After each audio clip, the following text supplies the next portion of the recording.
Welcome to another episode of the Open Source Entrepreneur. I, like always, am in my office. Jimmy, like always, is on the move. I think we've had Jimmy in the same place for forever. Well, what's really happening is I'm really in my garage, sitting in a car. I just want to make it look like I travel.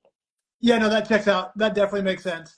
Well, we are super excited for our guest today. Jimmy, thank you for joining us in the remote corners of Utah.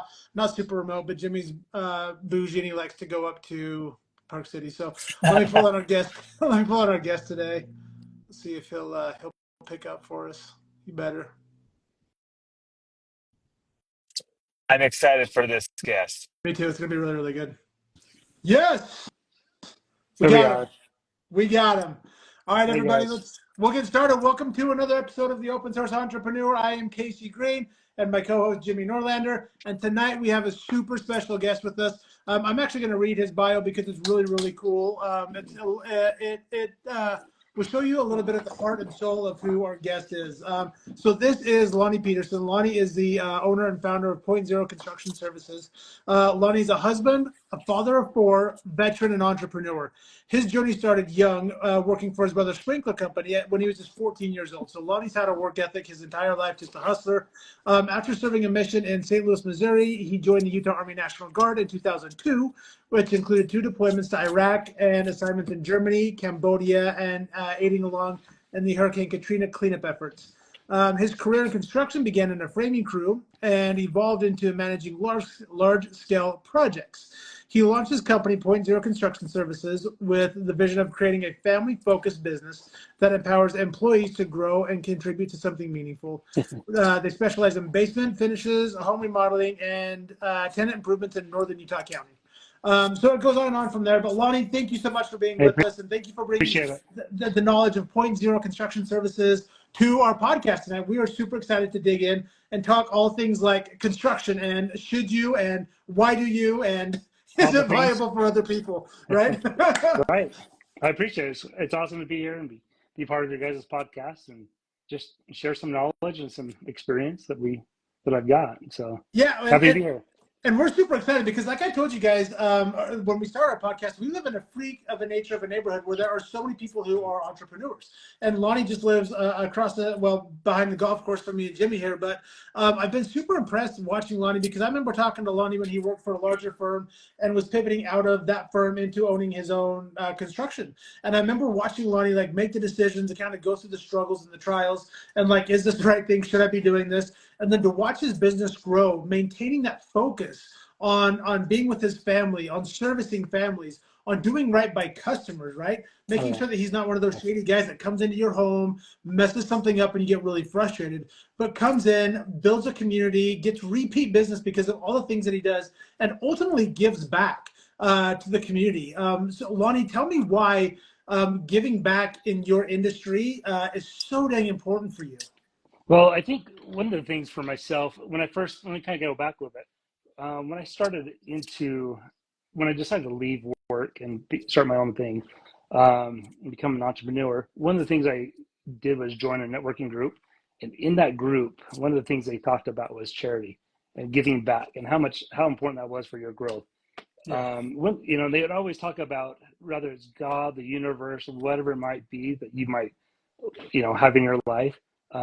But that was like the key thing was giving back. So that way the universe, God, whoever it is, can help bless you back. And so that was one of the things as I started to get going, is like kind of realizing that more so, growing up in the church with tithing, you kind of just paid tithing and didn't really think much of it. To me, it wasn't really charitable. It was just something you just did. Yeah. But as I kind of got going and just the charity thing of life just kind of hit me, and you see it in a different way of how people it goes a long ways when you're there to help, when you're able to give $500 or even $20, and whether it's for a toy or whatever it might be, it just goes a long way to help and not just bless their lives, it does bless yours too. Even just, I remember one time a few years back, my wife and I got a good bonus from work, and we decided, you know what, we're going to do a supper Santa as a family, and that was just kind of like the start of it for us. Is just doing a sub for Santa, helping give them back to somebody that was in need. And just, we were blessed to get a bonus from work. I thought it was great, you know? And so, yeah, charity is just a huge thing, I think, for an entrepreneur, Yeah. even individuals. And I love what you said, Lonnie. You actually hit two things that we talk that it seems like almost every entrepreneur has driven into their brain or has at some point in time realized that there's two really important things to help grow their business. The first one that you mentioned is like having a network of people, right? Like networking and really like digging your teeth into like the community, into meeting other people in your industry, right? Like there's a variety of ways in which you can network and really help expand your business, which frequently for an entrepreneur, when they're just starting out, that's like one of the most valuable ways that you can get going is by the connections that you have, right? So I love that you mentioned community and networking. Super important. And then the second thing is that aspect of giving, right? That aspect of giving back, whether you believe in some form of a higher power or the universe, like you're almost always indebted to whatever that is, right? If you go out and do good, it's going to come back to you tenfold. And so it's really intriguing to me to like listen to entrepreneurs talk about, hey, as part of my journey, it's integral that I find ways to give back. Yeah. Like, no, 100%. And there's definitely times when, like, even now, like, it's kind of hit me just this past week. Like, it's Christmas is here. It's December. You know, we have here in Utah, we haven't even really had any snow yet here in the valley. And I was jumping online to look at getting epic ski passes for my family again, and realized the time frame's over to buy ski passes. Like, wait, what? yeah. Here we are, Christmas, and so like the charity side of, not that charity should be just around Christmas time either, but you know, the mindset of changing my mindset back to that of remembering Christ and being giving to others, and you know, just kind of that spot where like, you know, things could be so much easier right now in my life if we probably changed some of our aspect and mind frame and got back to the basics of just thinking of others and charity. Yeah. And so, yeah, I love that. huge. I agree 100%. Lonnie, let me back up a little bit because what I love to do is I love to talk to people about how they got started in their industry. Yeah. So you talked a little bit about being kind of in the service-based industry, you know, from the time you were 14 working sprinklers. But like, when did you decide like, okay, like construction is a viable route for me? And how did you get into that? Was there schooling? Was it trade? Like, how did you get into that? I wasn't very smart, I think. That's what it feels like sometimes. You know, there's a lot of times I'm like, what am I doing here? I think I'd be so much better in something else. You know, basically, so I'm gonna have to go back to my brother. I think so my brother John, that I worked with doing sprinklers. John was 11 years older than I was. I was the youngest of basically 9 kids in my family. We were a Brady Bunch family. My mom had kids from another marriage. My dad had kids in another. And when they came together, they had myself being the youngest, Howard, and then John, who was the oldest. And so John being the oldest and the 11-year-old, you know, 11 years older than I was, doing sprinklers with him, kind of growing up in that field of construction. And then really at some point I kind of branched off finally in my life and, you know, worked at furniture stores and different things in high school. And then there was just a point where he actually called me one time and he's like, hey, I've got this building I'm building, and I just got my GC license. We're building this big old building. I'm going to need help. Would you come help me? I didn't even think twice. I'm like, yeah, I'm there. I was working for a company that also builds really nice, expensive homes up in Park City, Hess Construction. And so I was working with them. I was just like on the framing crew, just kind of get my feet wet on the framing side of it. So I left that, went with my brother and started working with him. We built this building in Riverton, just off of 126 South. It was, so this was like 2003, 4, something like that. Anyway, it was, this expensive building was back then about 9.5, if I remember correctly, 9.5 million, sat on like 5 acres. He and I were the project managers, the superintendents, everything on this project. And so really dove in deep, got my feet really wet on the management side of construction. You know, he's telling me, hey, we need to have meeting notes. Meeting notes for what? Oh, we're having meetings every week, you know, and just, and tell me I need to make an agenda for our meetings. Oh, okay, you know, and then OSHA shows up and then I got to write a letter to OSHA to justify something. So I started like, It'd been really helpful if I would have had ChatGPT back then, because man, I Right. was making up stuff. I had nothing. I knew nothing about dust control, and I had to come up with a dust control plan to send to the state, and just all these things. So it kind of intrigued me, and I got excited, and I felt like I was really part of something, right? Building this big old building for this family, and just all the fun things about it. And so that's kind of really where I got started and kept going. Um, Stayed with him until about 2007 when the economy tanked, and then 2007, 2008, we kind of split and went different ways for a little bit. And I went and worked as a project manager for a steel erection company, and he went and ended up working for another company to kind of help them grow as like their head estimator and project manager. And so then he ended up having me come over and work with them as a project manager. And so kind of did that, and just next thing you know, this is what I do. I'm a project manager working for construction companies and on the management side of it. And so as time went on, and finally basically 2020 during COVID, that's when I just decided to jump ship and do my own thing. Yeah. Because what I've spent all this time, almost 20 years working for somebody else. Even when my brother and I worked together with this other company, it's like, what are we doing?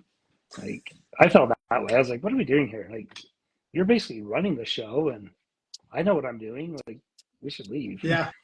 And so, but yeah, so that's kind of, I just stayed here. And it seems like a lot of people really have, a lot of entrepreneurs really have that kind of business awakening moment, right? Where they say, yeah. What am I doing? Right? Like, why am I making all this money for somebody else? Why am I letting somebody else control my own schedule? Now, so for some weirdos like me, like that's totally fine, right? Like I'll go make a lot of money for somebody else and get really happy and try and test things. But for other people, it is this insatiable itch that they're like, I have got to get out of here, right? I've got to go do my own thing. And so like you can definitely see that drive coming out of you, Lonnie, and what you're building right now. Talk to me what it takes to become, you said GC, general contractor, right? What is it like? What licensing? What things you have to do in order to get your general contractor license? Yeah. So, and I don't know what it's at today because it seems to change every few years, the requirements. So when I joined, when I got my license in 2020, at that time, if I remember correctly, you had to work in a project management type role for a construction company for, if I remember correctly, about 4 years. And then if you had at least that construction knowledge and background for a time frame, then you could go get tested. Basically, you had to take a test, a business law class and a construction class. And with these, you basically had to take a test. The way the state had it ran up, there's some different organizations out there that will, hey, you come in, you pay us some money, we'll train you and teach you all these things, and we have a guarantee that you'll have a pass rate, with your tests. And I looked at doing those, and kind of as I would look into it, I realized, like, why would I pay you all this money when it's really just right here? Yeah. Like, I don't need you. And so I took the courses that were in person for a hot minute, and COVID kind of happened. And next thing you know, my testing was here at home.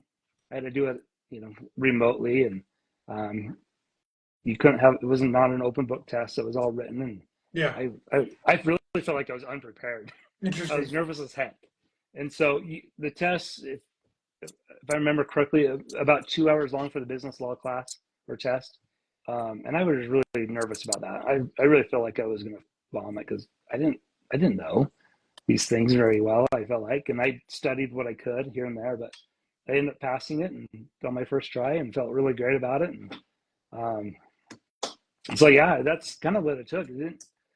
What's hard is sometimes I think general contractors, the state's kind of made it easier and easier, it seems like, to get your general contractor's license. Where if you're a plumber, HVAC, well, even HVAC's easy, but plumber, electrician, right? It takes a lot of schooling and experience for those trades, where a GC is not as hard. Now, GC doesn't give me the requirements to where I can do all those type of work, but it does give me the opportunity to at least manage them and know what I'm doing. And so, yeah, and Jimmy, I'm going to come to you in a second to ask Lonnie a couple different questions. But Lonnie, I did have a question because I'd heard at one point in time that to be a a lot of people will hear like a couple different terms, general contractor or handyman, right? Oh yeah. And I've heard that a primary difference between a handyman and a general contractor is the amount that you're able to charge somebody. Is that true? Yeah, yeah, that's one of the things is a handyman can basically, if you were to hire a handyman to come to your home and say remodel your bathroom, the most that he can really technically charge you is about $3,500. Okay. You know, and there's people get away. I think they get away from things. You know, well, I'm going to charge you $3,500 for X, right, and then $3,500 for something else, and we just keep adding on to it. Which, right or wrong, I don't know. What's hard, I think, is they don't really. A lot of times they don't really have the knowledge in it. Yeah. And sometimes I know some handyman. They claim to be handyman. They don't know how to change the toilet. You know, and you know, Jimmy's one of. You're not a handyman. You know, I've been at Jimmy's house. You know, patched up his drywall up in the ceiling, and you know, just little things. And that's kind of what's hard. Is I think handyman. A lot of times that's what I think people are really looking for is a handyman over a GC when they need somebody. Because for myself, and this is something I'm bad at, this is probably a weakness of mine, is I'm happy to come and help and do something for a lot of people, especially people that aren't even clients. Yeah. But at the end of the day, what I'm trying to run for Point Zero Construction Services is not a handyman service. It's to come in and help eliminate the stress that a homeowner might feel from finishing their basement or dealing with all these other projects where you need multiple subcontractors, dealing with the city on permits, even helping with you on the financing of with your bank and something like that. We can definitely alleviate some of those stresses from you and just step in and take that over. Where a handyman, that's not really their wheelhouse, right? They're there to do a few items for you. Yeah. And so it would be safe to say something like, I'm going to overgeneralize here, but all general contractors are handyman, but not all handymen are general contractors. I would say that for sure. Okay. All right. Awesome. So if you're ever wondering, right, like, do you just need like drywall repair? Yeah. If you need drywall repaired or something hung up, more than likely you can call a handyman. If you're looking for bigger projects, right, like additions or full basement build outs, or like Lonnie, I've seen you do concrete, like more expensive, bigger jobs. Please make sure that you're like getting the right person. Like, don't call any Tom, Dick, or Harry off the street. Get a licensed and bonded general contractor to come in to do that work. Correct. And that's something we struggle with. Like Corey, so I've got a guy that works for me. He's kind of my sales and estimator, Corey Maxim. And so that's one of the struggles we have is you get people on the phone, you're talking to them, you're trying to figure out what they're looking for. And you show up to a house and thinking one thing and you realize, oh wait, this is basically using a handyman. Like this isn't really our thing. And you hate to turn down work, but sometimes you're like, this isn't a good fit for us. Yeah. And you know, we try to do more and more to weed that out before we even show up to their home. But and that's a really tricky thing, right? To like turn down business. How hard is that for you, Lonnie, to say, okay, listen, like I know I could go get this low hanging fruit and get like I don't know, $1,000 job or something, but like, what's the opportunity cost when you're like, we could get that, or we can go get this like $50,000, $75,000, $100,000 job. Like, how hard is it to turn down those small things, knowing that you're going to get that bigger one later? It's difficult, especially for me. I'm one that I have a lot of pride in myself and this is probably my hardest part is selling myself or I shouldn't say selling myself, but overselling is I'm happy to do whatever. Like, my pride is I can do it. I know I can do it. I can fix it. And so when somebody's like, hey, I need something small and simple, I'm like, hey, I can do that. That's easy, right? But the reality is I really can't. I don't have time for that crap. I'm going to be sending somebody else to do it. And maybe they're not as skilled as what I think I am. And they may not be the right person. So that's something I try to watch myself more and more lately and making sure, hey, this isn't something for us. And it's hard because there's definitely times I'm like, you know what, maybe Point Zero Construction Services should just hire a bunch of handyman guys and we'll just start working that channel as a marketing company, essentially, of bringing work in, sending out handyman to go do a bunch of handyman work. Because in a way, it almost seems like it's an easier, or like the grass is greener on the other side. Yeah. In a way, because the handyman, a lot of times they charge by the hour. They're usually, $80, $90 an hour to show up. Whereas a GC, you're usually bidding a project. Yep. And so, if I could go do $100 an hour, charge something, and just build a cabinet and throw some paint on some walls and walk away, in 30 days, I could almost probably make more money as a handyman than I could as a GC. Yeah. But that's not really my passion. I don't want to be that guy that's a handyman. I want to be more of the guy that's really helping you alleviate your problems and just let us do our thing and let me worry about the details and all the BS from contractors and all the shit that might just fall down on us. And so, well, and that's one of the really cool things, right? Is like you have broad shoulders, right? A lot of general contractors have great connections. They have a lot of really good, especially when they've been in the industry for a while. They're like, cool, let me help you figure out some financing. Let me help you figure out a variety of ways to get your project done, right? And Lonnie, you and I talked about this a while ago. What you are doing is you are helping somebody realize their dream, right? Like I look at my basement and I'm like, oh my gosh, I'd love to do this and this and this.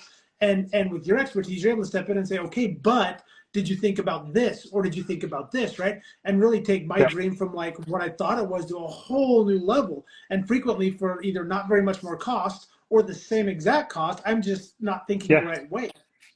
No, for sure. And that's a lot of times I feel like my job isn't necessarily a GC, but a designer. Yeah. I mean, there's so many times where that's what the job entails, is helping design a project out.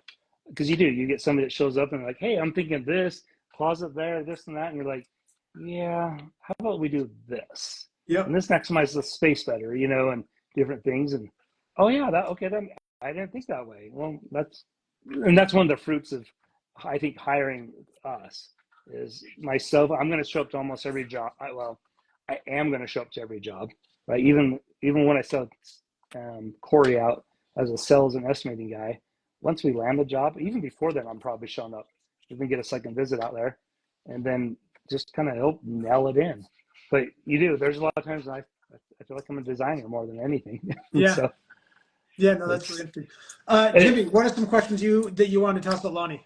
Well, I was going to say that's probably like go back to the difference between a handyman and a general contractor. As a handyman, you're just kind of fixing up those little things, but a general contractor, you're looking at the big picture.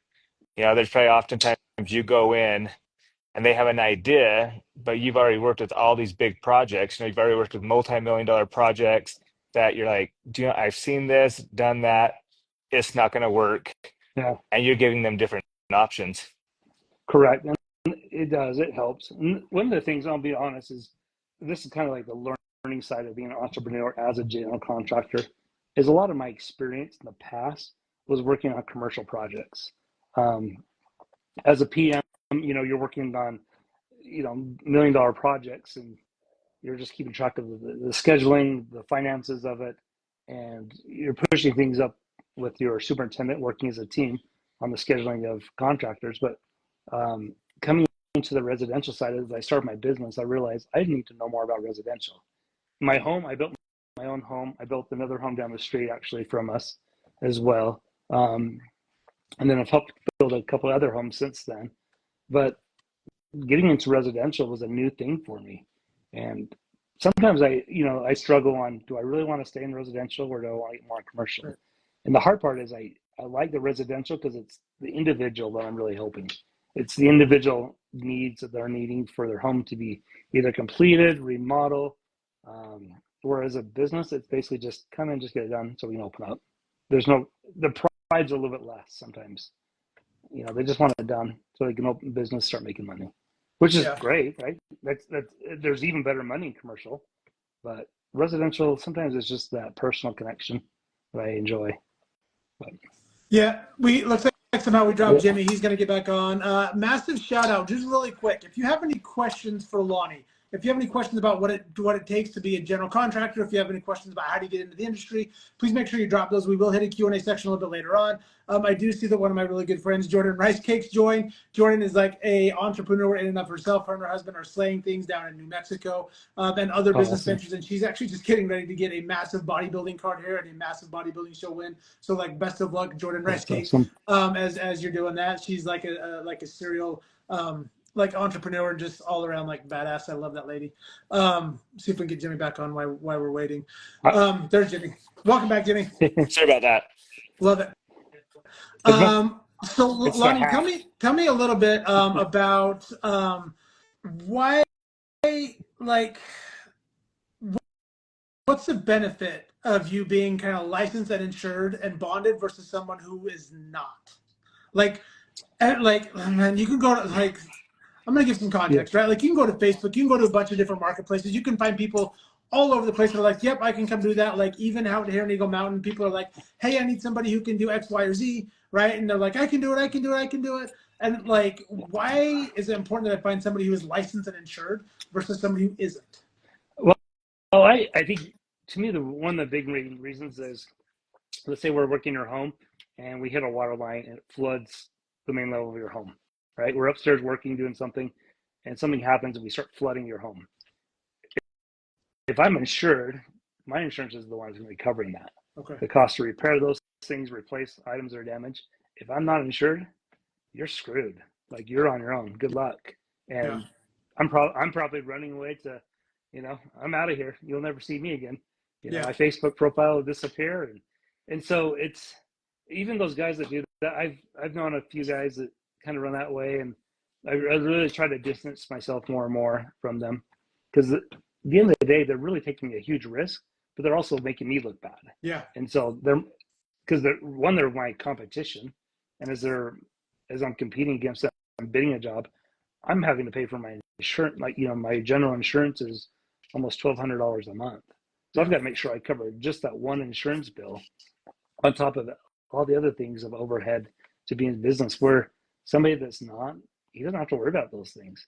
And so he can definitely undercut us, right? He's not worrying so much. He's just trying to get in and out. And sometimes that's even like a handyman, his insurance usually is cheaper per month than what my insurance will be. And so it's just, I think that's where it's really important to make sure they are insured. And even the licensing part, if you have a problem with a contractor, you can jump on the Doppel, which is the Utah licensing company, or not company, the state, right? And so you jump on Doppel's website, you can get their number, contact them, say, hey, I got this contractor. His name's Lonnie Peterson, Point Zero Construction Services. This is the crappy work he's doing. This is all the BS. And next thing you know, I have an investigation out on me for doing shady work. And so a guy that doesn't have those things, right? He's gone. Nobody's going to reach him. He's off making money somewhere else. Yeah. Where I'm stuck holding the bag. So that's where, for me, especially beyond any project that I'm doing, I'm trying to make sure we have good detail, or we're getting things done properly, because at the end of the day, I'm going to be the one holding the bag. Even I went and saw a client's home today, actually, the home we did about two and a half years ago. Took a bearing wall out, put up a big old steel beam. Whole thing was engineered, everything was done right. But here we are 2 years later, and there's like this crack coming through the ceiling, right? I'm looking at this crack. At first, when I get notified about this, I'm like, oh shiz, what did I do? Yeah. Where are we at? But luckily, no matter what happens, I'm insured. Things are, if I'm going to be out money, there it is. There's my help. At the end of the day, it's just some light settling.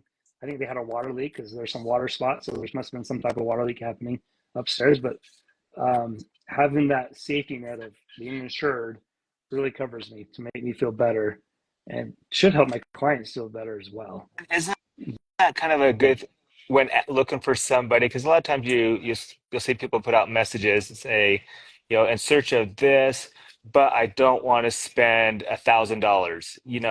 Yeah. It's a good example of like, all right, you might not spend $1,000, but one, he might take your money and run off. Yeah. So you're kind of getting what you pay for. And then also, is it good when someone calls to look for a general contractor to ask them for their insurance and license to show proof of it? I think so. I don't see why not. Like, because really and not even just ask for it, but verify it too. Same thing. Go to the Doppel website. You can ask for verifications. You can ask for a certificate of insurance. You do those things, and that helps the client, the customer, just have that security. Like I actually hired somebody that's licensed and secure, because I can pump up a bunch of numbers for you, right? Actually, earlier this year, same thing. Actually, earlier this year, somebody on social media, I'm not really trying to avoid social media sometimes for work, but on social media, somebody was looking for some help on, I can't remember exactly what the project was, but looking for something. And so when I ended up communicating with them over the phone, and come to find out, like, they had hired somebody who they thought was a contractor who did some work in their home. Well, they're having a bunch of issues, and things weren't done right, and things aren't up to par, right? And so she's trying to get things resolved. She wants to hire a right contractor, come in, fix those issues, and move on. But the person she found out was the guy, the kid basically was using his dad's contracting license that had been deceased for a couple of years. Well, the license doesn't even exist anymore. You know, every couple of years you're renewing your license, and his license doesn't exist anymore. It's gone, right? And so, but he still had that number because of the certificate, just using the number and send it to the lady, and like, yeah, I'm a contractor. So she thought she was good without verifying. But when she started having issues, she went to verify and found out, oh crap, Well, no hope we're wonder not he's not calling me getting back. mail-in ballots for voting, that's for sure. Exactly, right? And so, exactly, it just to really, that's, so I thought about starting like my own podcast as well for myself and Corey, and part of that is to help educate people, because really, I think the industry is not where we should be. I think as far as what we even charge. Now that might suck, because when you hear $20,000 for remodel my bathroom, that seems really expensive, right? And it does. But you look at all the crap, everything that goes on with that remodel, and the liability the contractor holds for that, right? Because a year later something happens and there's a major leak, you're calling me, my insurance is getting called, and my insurance is going to go up. And so, but you have all this competition of people that are just lowballing it and just flying by night type thing. They're not looking to start a business Yeah. necessarily. I, And so yeah, I'd agree. it's difficult. Tell me, this is one of my least favorite things, Lonnie. Tell me how you combat this. I always see people saying, "Hey, I want a really good contractor who's fast and cheap." Is it possible to Right. have all three of that trifecta living together at any given time? Right. So you probably heard of the triangle, right? There's the triangle. Pick two of those out of those three. Yeah. You know, and I've heard stories of people, that contractors that put it on their business and put it on their proposals. Hold on. You guys there? Yeah, I'm still there. That might have been me. Sorry. Okay. I lost you for a sec. So, you know, these contractors, they're putting on bid proposals and stuff, and they're telling people pick two. And it is true. Like there is no way to be cheap and fast and have good quality. It's just not, it's not possible. And Yeah. that's in every industry, right? Do you want to buy a cheap car that's got, like, what car out there is cheap, is awesome quality, right? And you can get it, well, I guess you can get it any day, but same thing. You can't get a cheap car that's good. Yeah. You just can't, you know. And you want, you know, if you want to get a facelift, you know, have some cosmetic surgery, are you going to the cheapest doctor out there? No, you're going to go to the best doctor out there to take care of your facelift, right? You know, and so I think that's where, like, the industry really has this bad rap of just having to be cheap all the time, and sometimes shoddy work. Yeah. Because sometimes we are having to be cheap on the project. I can go to a project, we'll go to one every once in a while and look at it and be like, okay, what's your budget? Where are we at? And kind of try to fine tune our numbers. And sometimes it comes down, that's all they want. They just want cheap. We have one we went and saw this week, and even when I was texting her, I was like, I don't think we're the right fit. Yeah. What you're saying isn't us. Like, you're looking for somebody cheaper.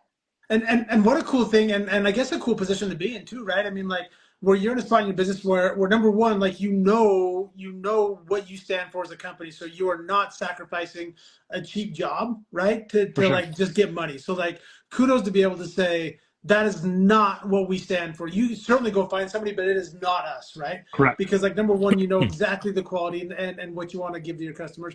And number two, having the willpower, especially in an industry where there are a lot of contractors or a lot of handymen, to be able to Yeah. be like to turn that work down, right? Like that takes a lot of like gumption and a lot of like testicular fortitude to be like, this is not for us. Sorry.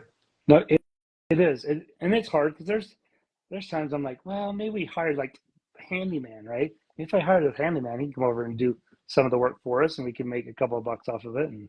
But then my mind goes to, because of experience, is the headaches that will come from it, right? Yeah. Well, the quality's not gonna be great. I may not want to put my name on that. Yep. But at the end of the day, I am going to be the one that's showing up to making sure it's done right. I'm going to end up probably be there at 8 o'clock at night to fine tune something because my cheap contractor I hired won't come back. And Yeah. so the experience has taught me, like, no, I don't want those projects. I want the good projects that matter, where people, they're not looking for the cheapest thing. They want a good quality product in a good timely manner. Yep. And so really just fine tuning that. And that's, I think with any entrepreneur, that's kind of what they want to be, right? They want to provide a good service at a good price. And we try to, as we try to bid jobs, or I should say as we do bid jobs, one of the things, if we end up not getting a job, we're trying to get feedback from these potential clients on, okay, where were we at? Was it because of money? Was it because of this or that? And it's really hard because sometimes once you are told no, you don't even they won't tell you anything else, and so you're trying to figure it out and where are we at? And I really feel like we're really competitive with our competition out there. Yeah. And so. Yeah, I think so. Jimmy, I have one more question, and then do you want to start to ping some of those questions in the comments at Lonnie? So, Lonnie, this is my question for you. In an industry that does have a lot of, I wouldn't say it's oversaturated, right? Because we're experiencing a huge boom here in Utah and building and in other parts of the country too. How do you set your company apart from everybody else's? Like, how do you market? What do you do to make sure people are like, cool, yep, I have a need, I need to go to 0.0? Like, how do you operate that? Yeah, so I think that's always it's always like an updated map. We're always updating. We're always trying to maneuver. From the very beginning, when I first started my company, I was like, "Oh, I'm gonna do X, Y, Z." But as time got going, and I started learning more about, as an entrepreneur, you're not just learning. I should say you're not just learning. You are learning more about the business side of it, right? I need to know about SEOs. I need to know about marketing. Oh. I don't just hire somebody to just do it all for me. There's a lot that I do myself. And if I do hire somebody, I'm usually learning what they're doing and why we're doing it. So I can kind of help maneuver those things. And then I use my own ideas because of knowledge that I've gained over the past few years in business, in being an entrepreneur, of no, let's do X, Y, Z. And so we're always kind of changing that route. Having our website up for, I don't know, for the first 2 years, 2.5 years, I didn't have a website, right? And I knew I needed one. I wanted one, but I just, and I had my oldest kind of work on one for a little bit on Squarespace or something like that, and and I look at it, I'm like, it's not the right fit, things just weren't driving right? Yeah. And so we never really made it live, and finally just kind of fine tuning it and knowing what I'm looking for. Finally, I found a company, and we had a website built, and we kind of manage it from there ourselves. But just always trying to be different. I like to be original. Yeah. If I'm going to go to, like a home show, I haven't done one yet, but I might here the next year or two. But if I'm doing a home show or some type of market thing where I have a booth, I don't want to be the booth that's just sitting there waiting for people to come talk to me. No, like to be a marketing, like to be an entrepreneur, your job is to bring people to your business, right? How am I going to bring somebody to my booth? And so I don't want a normal booth like everybody else, because there's 50 of them out there. So how's that exciting? And so as we look at booths and different things, like, no, I'm going to have a booth that we're going to have a freaking TV up there. We're going to be playing Xbox or Fortnite, a little competition, or or something going on that's interactive and fun, and maybe a photo booth with some construction outfits and tools that people can take the photo booth and just take some photos that have, hashtag point zero or something.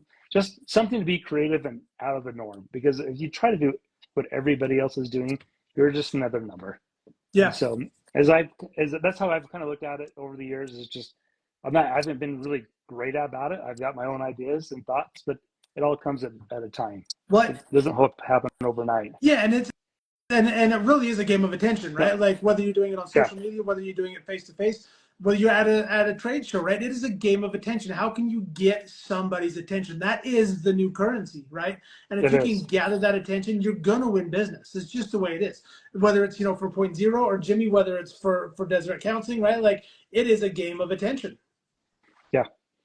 No, it is. I see Jimmy online, right? And every time I see him say something about his company, like, hey, he's bringing attention to it, right? Where he posts something and that just doesn't matter what you're posting necessarily anymore.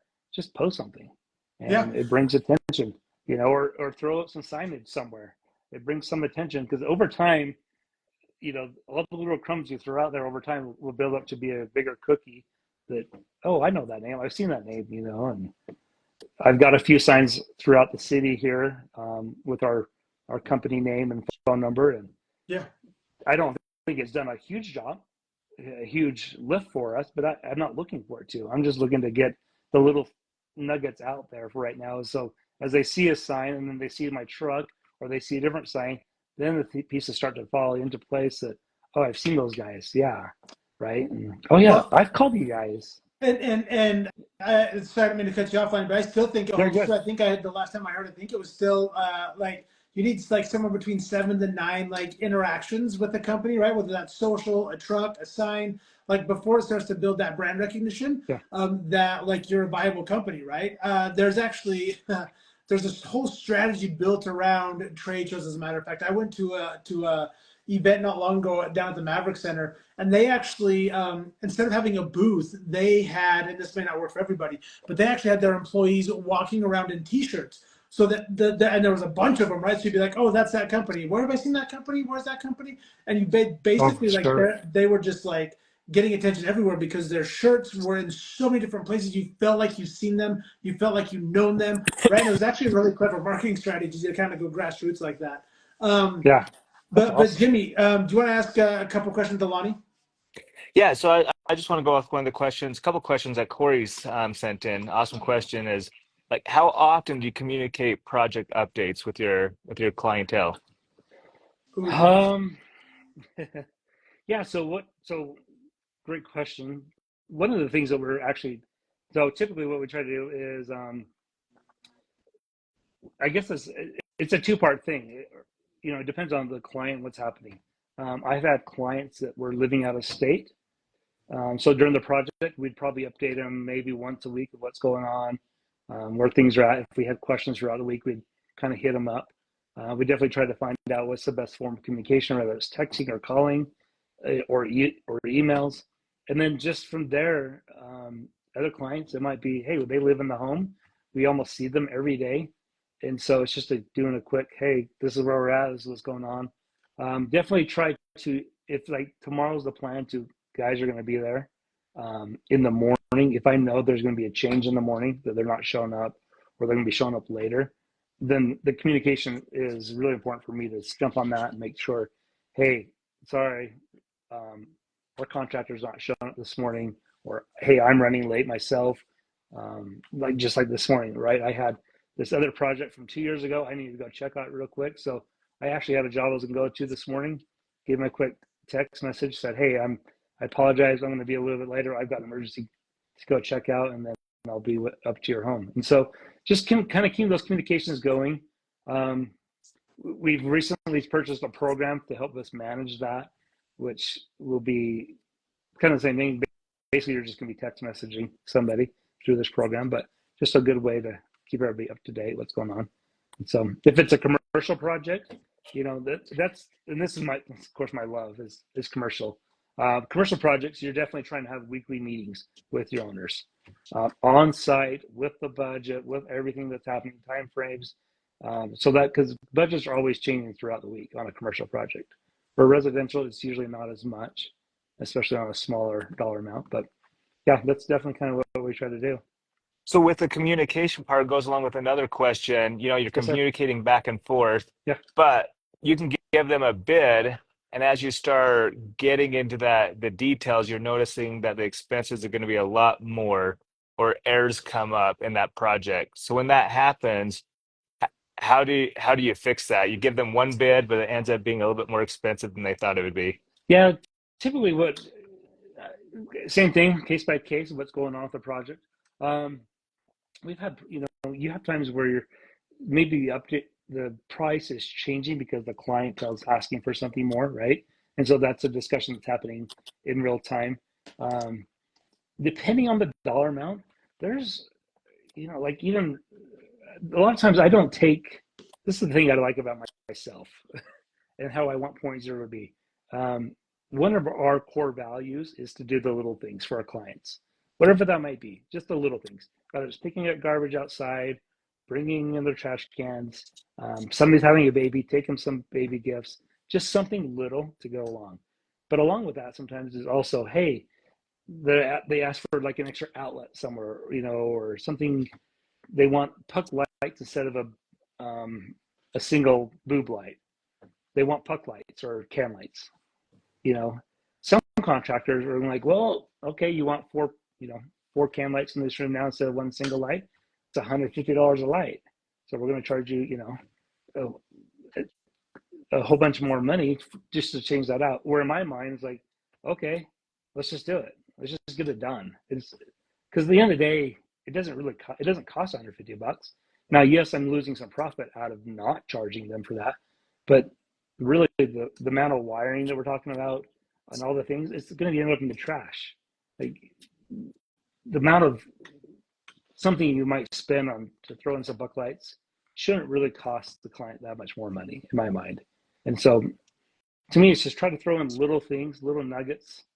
Um, Usually every bathroom remodel we do, instead of buying the cheap $40 fan that goes in the bathroom, I spend about 150 to 200 bucks on a fan that has a light in it, a Bluetooth speaker in it.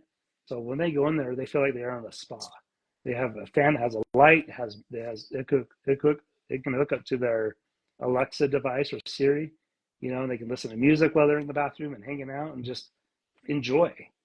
And so just little things like that to me matter more than just all these big cost things. And so it just depends on the cost and what's going up. If there's something major, yeah, it's definitely something we're having to have a discussion about. Like, hey, this floor is sopping wet, right? Whatever happened here before we showed up, your floor, your floor is garbage. We're gonna have to rip this up and redo it.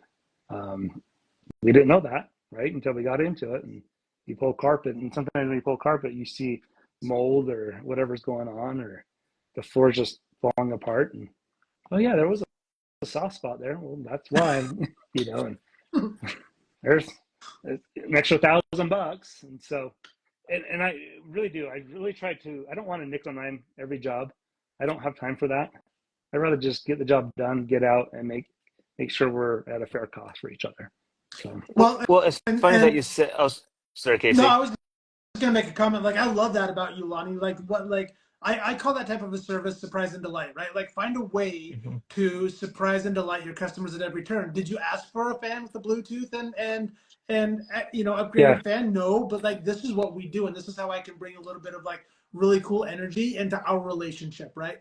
And so correct. I think companies that always have that surprise and delight factor are always going to win out, right? Those things start to spread, word of mouth spreads. When people are like, hey, who did you have come over into your basement? Like, automatically they're going to recommend you because you didn't charge them Mhm. for all the can lights. You didn't charge them for Right. the upgraded speaker, right? Like, it's just something you did. So well, that's Yep. a really cool kind of gold nugget for people. Find a way to surprise and delight your clients. No, for sure. I mean, there's been times like I put one of those things in. I'm like, man, I hope they don't complain, like, right? Because the change out of fan is it's not easy, especially after it's done and the drywall is done. You're like, man, I hope they don't complain Yeah. and want like a normal fan in here, because that's going to cost me some money. That's out of my pocket because I did something that wasn't really required. That's above and beyond. And Yep. Oh, I just want a fan. Like, I could just see it in my head. Like one day I will have that client. And so Like, just give me a fan. You're like, well, fine. If you don't want to listen to Bluetooth while you go fine. to the bathroom, that's unfortunate. Right. And so like I've had a client that husband and wife, basically kids are out of the house. We remodeled the entire home for them. The kids all gone because it was their home now, just the two of them. And we remodeled their master bathroom, this awesome master bathroom. His and her sinks and all the things, and put this speaker in there. And he's like, dude, I feel like I'm in a spa every morning. It has a blue light in it, so he turns on the blue light when he's getting ready, so it's not so bright. And he's in love with it because he feels like he's at a spa. And I so love it. just Sorry, Jimmy, just I little cut you off. things. What was your question you had for Lonnie? No, it was just more to kind of emphasize that. I think that's the little things that get missed by, people starting their own business. I think about I was marketing and I went to a potential person that could refer to me. Kind of think same thing you said as they said they were him and his wife were going to be having their first baby. So went, I bought them some baby gifts, Yeah, took it back to him, and it meant so much. And what ended up happening is he was having a customer appreciation for just a limit of people. He gave me one, and I met three other referral sources because of that. So it's amazing, just one little gift and a true gift, like you're truly interested in, yeah. showing kindness.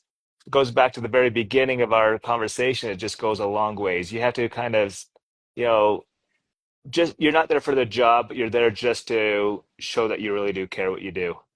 Oh, for sure. Because it's about you're building relationships. Really, at the end of the day, I don't think it really matters what your business is. You're building a relationship with a client, Yep. right? Because every business owner at some point they're basically taking them, putting them in their database and their CRM, and keeping track of them so they can sell more crap later. Well, Yep. why would I want to buy from you later if we don't have a good relationship, right? Like, why would I buy from you? And so I think it's really important. It should be matter more than anything to make sure that relationship is good Well, all the way through. and Ashley commented, and I think she captured it correctly. She said it's the little things that matter. You don't get that type of service by going with a big name company because Yep. frequently they are just all about the dollars and cents. There's not a Yeah, sense of community. There's not a sense of, um, you know, there's not a sense of like taking care of clients. It's just like all dollars and cents, ones and yeah, zeros, and they don't get the human side of what's happening, right? And so correct. I think Ashley nailed that 100%.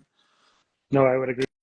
So it just does. I think any entrepreneur, that's their mind frame needs to be the client, Yep.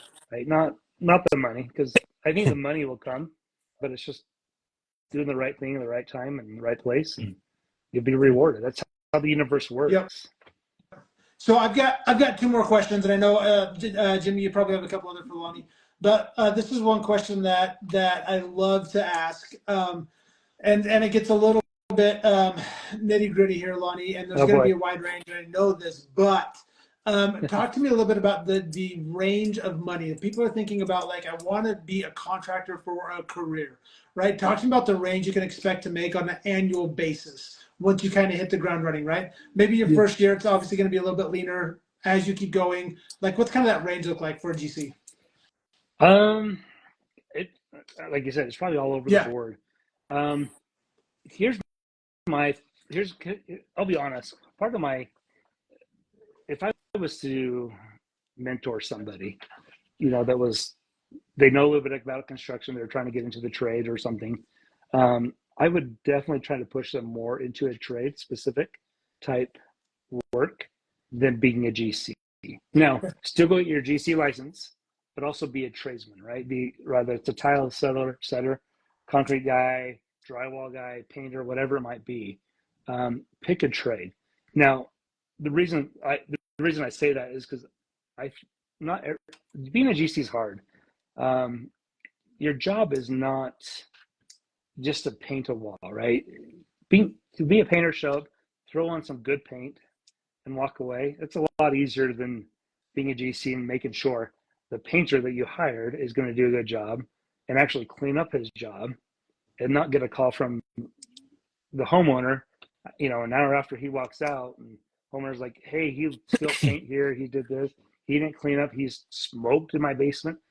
I had that happen. Like, you're just Jeez. like, are you effing kidding? What the fuck are we doing? And so it, it's just amazing how like the stress sometimes as being a GC. I should probably go see Jimmy as a therapist to help me deal with my stress, because because you're getting stressed not just from a client base and a business base, but also from your subcontractors you're dealing with, right?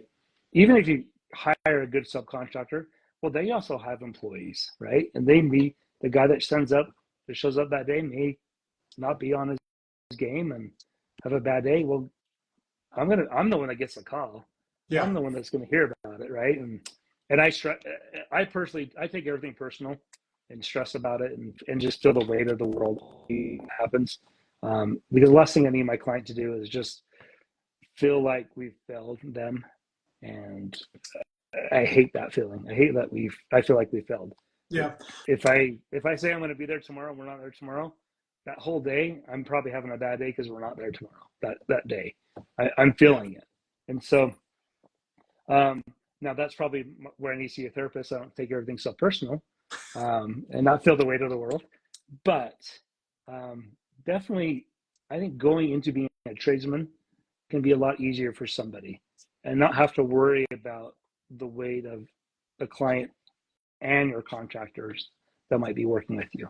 And so, yeah, and I had heard kind at of one answer point that in question. time, Lonnie, I'd heard at one point in time that a lot of those those different trades, are like their rates are just increasing like Oh crazy my because people more and gosh. more don't want to do that. And so Yeah. you can be a welder, you can be an electrician and making well north of like six Oh, figures because people it's just don't want to amazing. do it. It's amazing because like a plumber, like if your hot water heater goes out and you call a plumber, he's going to show up, change that sucker out, and charge you, almost $2,500. Well, the water heater costs 500, 600, well, $800 for a water heater. The rest is basically labor to show up and do this and walk out of your home. And and I look at it as like, this is my struggle too. Is I look at myself sometimes as a homeowner, not just as a GC, but Yeah. like, why am I paying that kind of money? Yeah. Well, you're also paying for his experience and get things done right and things. And so, a plumber, somebody that can service a client and do a good job, I think can make a killing. If Yeah. if you're on top of it, you're doing the little things and not hitting them on all these little charges, you can definitely take over, I think, the world as a plumber, HVAC, electrician, Yeah. and just be the guy that just shows up for emergencies and services and just help those clients out. Oh yeah, you can charge $200 an hour, I'm That's sure, crazy. easy. Know your niche. Know your Yeah. niche, exactly. Yeah. Whereas a GC, my niche is everything, as far as managing. And so I definitely had these moments as an entrepreneur where I sit back and am I doing the right thing as a GC? Maybe I should, kind of pivot and go into a trade or even start a trade company. And I'm always open to something, but and that's the hard part is being an entrepreneur sometimes too, is staying focused in your lane, because it's easy to see, oh, this, the grass is greener over here. Is it though? I mean, it's not always greener. And so that's definitely a struggle as an entrepreneur. I think you get sometimes sidetracked with the pretty rainbows somewhere else, and Yeah. then you go chasing the gold, and oh wait, It's not there anymore. I need to go back. It moved, right? Jimmy, I have one Right. more question, but do you have one or two more questions for Lonnie before I wrap up with my dirty little secret question? Yeah, so my question is, this of course the most therapeutic question that there is. Oh, But there you if you could go back to your what you know now to the Lonnie that just first started, 0 Point Construction, what would you tell yourself? go. Oh my As a therapy gosh, question in its own. So it Leave is. it to How the much time? therapist to drop that on you. Can we go quiet for a minute? Yeah. So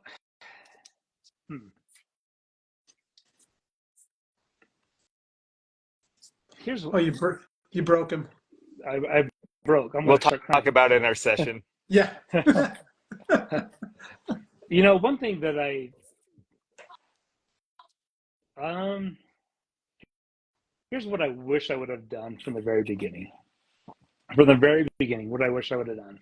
I wish I would have waited a little bit longer before I started and found either a partner like either somebody that like a financial partner or another guy that's really good at being in the field type thing. That would have made, I think that would have catapulted my company a lot faster and better. Basically surrounding yourself with the right individual, right? Type thing. Because I'm really good at, I've learned over the years of my strengths are kind of more on the, I guess, reinventing the wheel, managing the business, having the ideas for marketing, and just kind of being more of the what's the word I'm looking for? Innovator, Yeah. Type deal, where I need somebody to kind of step in and just take care of the day-to-day crap in the field half the time. Because I feel like, yep, somebody can kind of take in, as we plan together and I have these ideas and thoughts, somebody that can kind of really channel that and implement what we need to do in the field. If I could have done that at the very beginning, that I think I'd be way ahead of where I'm at today, and less headaches, right? So I think that's definitely a big part of it. Sometimes don't be, and I don't think I was being greedy, but I think entrepreneurs, right? A lot of times we're thinking, oh, I'm going to make all this money. I'm going to do all this. Well, maybe we shouldn't be thinking, I'm going to do all this stuff. It needs to be like, well, slow down. Wait a minute. Who can help me do this? Who can I bring in that can be part of this to help me get to that point? Because, right, Steve Jobs didn't do Apple by himself. Like Bill Gates didn't do Microsoft by himself. All these people didn't do things by themselves. They had somebody there, or many people there, right, to kind of help guide and direct and take over the ideas from them. And so I think that's definitely something as entrepreneurs we need to kind of watch for and just be careful about. So, Like it. yeah. Well, Does that help? and I think you're right, Lenny. I think just on the other side of every like innovator, there's always a really solid implementer, right? Like anybody whose company is seeing like a massive success, or even that goes really, really quickly. Because frequently entrepreneurs will be the innovators, the visionaries. They're not always necessarily the best implementers, right? They can get it to a certain spot, but then they recognize I need help to get to the next level, right? Because I need to focus on my strength, which might be innovating, which might be, coming up with the ideas. You're the idea guy, but you need somebody who can push it. And really be the implementer, right? Like that's a really key quality to try to find in your business, right? And yeah, sometimes you have to hire that out. Sometimes you got a buddy who's like, let me just help you for a while. Yeah. But there's always a way for that to kind of come across your plate. Yeah, for sure. Let me drop this question on you. I'd love to ask people this question as well. I find that in most industries, there is like a dirty little secret, right? Like we talked to a chiropractor who's like, yeah, people fart in my office all the time, right? Like I did not know when I went into chiropractic that I was going to be dealing with farts all the time. And, in marketing, we had a gal that's like, basically at the end of the day, most marketers don't know what they're doing. They just have a series of tests and trials that they just go through, and those who do it faster win, right? So like, what's the dirty little secret that we don't hear much about in the construction industry? Oh my goodness. And while you're thinking about that, you are right, Ashley. It does help to have a supportive sugar mama. If you guys can lock down a sugar mama or sugar daddy, like that helps your entrepreneurial dreams big time. Oh my gosh. If I could find me one, that'd be awesome. Good luck at your house tonight. I'll just sleep on the couch here in the office. Enjoy that. I don't know. I mean, the big secret, dirty secrets. I feel like we're an open book, right? I really do. I'm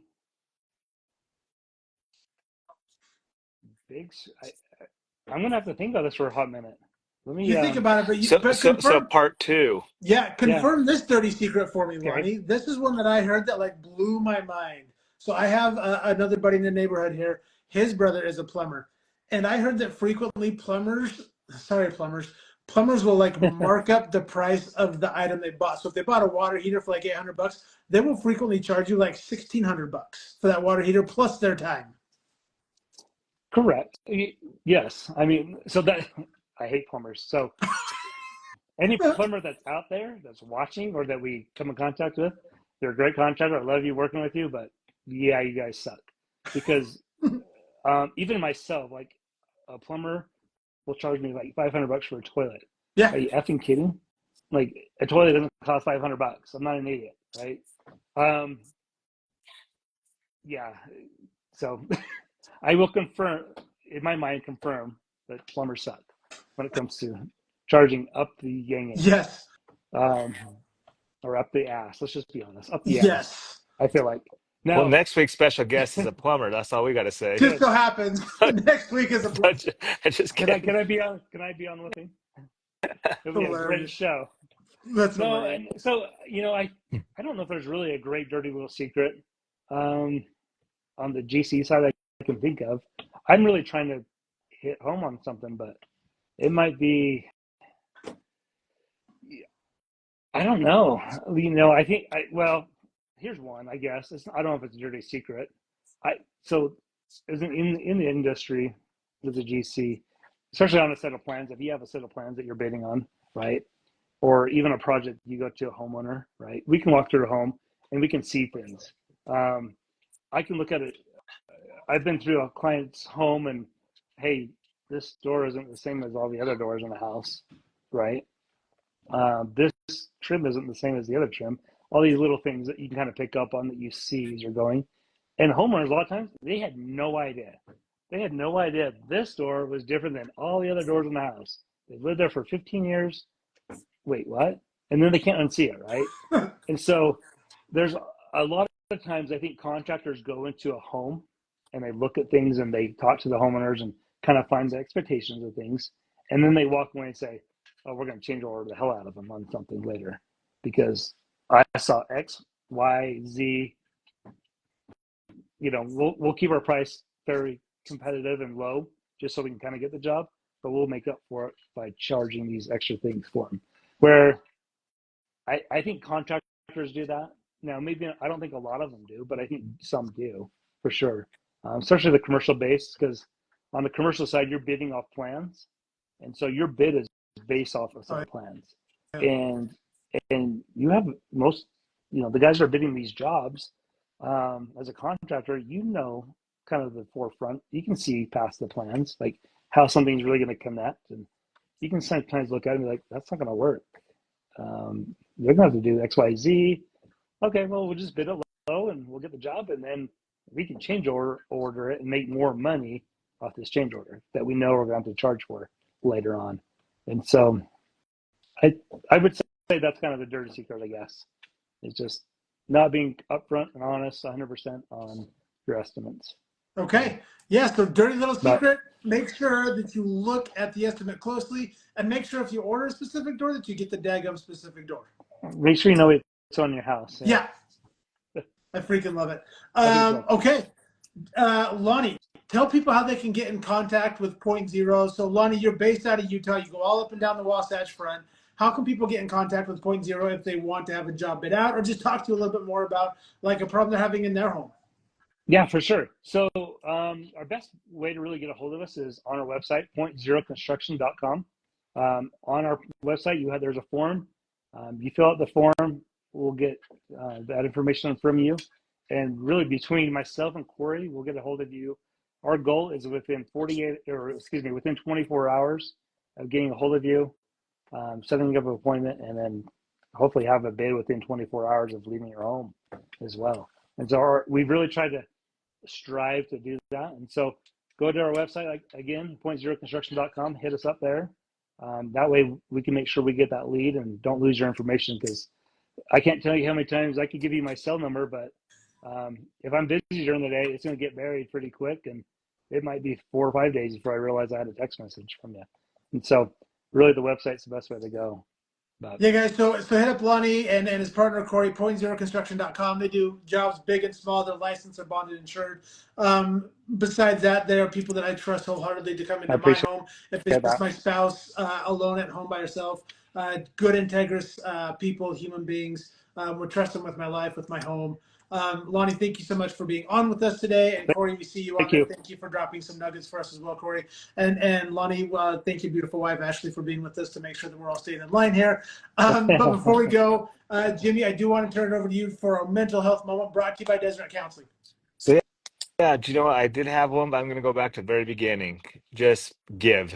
There's something about giving that, mentally it's a natural antidepressant. It sends out natural endorphins where research has shown that, is so positive that it could take the hardest thing and make it good. So we have a couple weeks till Christmas, but it's like Lonnie says, you don't have to wait till Christmas to give. So find No, ways to serve others.